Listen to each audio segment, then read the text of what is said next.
നമ്മളെ വ്യൂവേഴ്സൊക്കെ ഉണ്ട് കേട്ടോ. ആ സമയത്ത് നമ്മൾ ഫ്രീ ചില സമയത്ത് നല്ല വ്യൂസൊക്കെ വന്നിരിക്കുന്ന സമയത്താവും എനിക്ക് പെട്ടെന്ന് ലൈവ് എൻഡ് ചെയ്തിട്ട് പോകേണ്ടി വരിക. കാരണം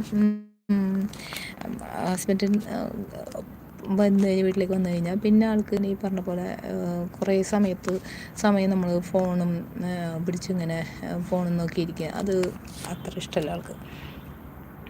ആളുടെ അപ്പോൾ ആ സമയത്ത് ചോറ് അതിൻ്റെ കാര്യങ്ങൾ ചെയ്യണം, ഫുഡ് കറിയൊക്കെ റെഡിയാക്കണം. അങ്ങനെ കുറേ കാര്യങ്ങളൊക്കെ ചെയ്യുമ്പോൾ ചിലപ്പോൾ പെട്ടെന്ന് എൻഡ് ചെയ്തിട്ട് ഞാൻ പോവും. This was A negative things. Okay, കുറേ പേരൊന്നും അങ്ങനെ നെഗറ്റീവ് തിങ്സ് പറയില്ല. എന്നാലും ഒരാൾ മതിയില്ലേ, ഒരാൾ നെഗറ്റീവ് പറഞ്ഞു കഴിഞ്ഞാൽ പിന്നെ നമ്മൾ ഓട്ടോമാറ്റിക്കായിട്ട് ഡള്ളാവും. അങ്ങനൊരു ഇതാണ്.